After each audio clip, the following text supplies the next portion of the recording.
இந்து சமுத்திரத்தில் அமைந்துள்ள Diego Garcia அமெரிக்க பிரித்தானிய கூட்டு ராணுவ தளம் மீது ஈரான் மேற்கொண்ட பொறுப்பற்ற தாக்குதல் முயற்சிகளை வன்மையாக கண்டிப்பதாக பிரித்தானியா தெரிவித்துள்ளது.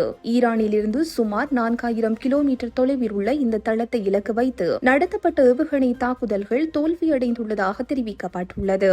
இருப்பினும் இந்த ஏவுகணைகள் தளத்திற்கு எவ்வளவு அருகில் வந்தன என்பது குறித்த விரிவான தகவல்களை பிரித்தானிய அதிகாரிகள் வெளியிடவில்லை. ஈரானின் இத்தகைய நடவடிக்கைகள் குறித்து கருத்து தெரிவித்துள்ள பிரித்தானிய பாதுகாப்பு அமைச்சு, பிராந்தியம் முழுவதும் ஈரான் முன்னெடுக்கும் ஆக்ரோஷமான தாக்குதல்களும் ஹார்முஸ் நீரிணையை முடக்கி வைத்துள்ளமையும் பிரித்தானியாவின் நலன்களுக்கும் அதன் நட்பு நாடுகளுக்கும் அச்சுறுத்தலாக அமைந்துள்ளது என குறிப்பிட்டுள்ளது.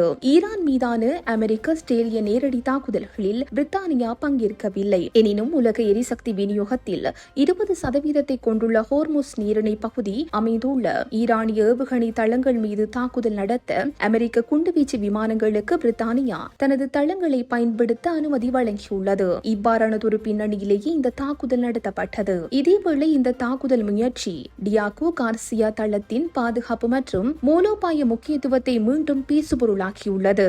முன்னதாக டியாகோ கார்சியா தீவின் இறையாண்மையை மொரிசியஸிடம் ஒப்படைக்க வேண்டாம் என்று டொனால்ட் ட்ரம்ப் பிரித்தானியாவுக்கு கடுமையான எச்சரிக்கை விடுத்திருந்தார். இந்த தளம் கைமாறினால் அது பிராந்தியத்தில் சீனா போன்ற நாடுகளின் ஆதிக்கத்திற்கு வழிவகுக்கும் என்றும் மேற்கத்திய நாடுகளின் பாதுகாப்பு நலன்களுக்கு பெரும் அச்சுறுத்தலாக அமையும் என்றும் சுட்டிக்காட்டியிருந்தார். தற்போதைய ஈரான் தாக்குதல் முயற்சி ட்ரம்ப் குறிப்பிட்டிருந்த அந்த பாதுகாப்பு ரீதியான கவலைகளை மீண்டும் உறுதிப்படுத்தியுள்ளதாக அரசியல் ஆய்வாளர்கள் குறிப்பிடுகின்றனர்.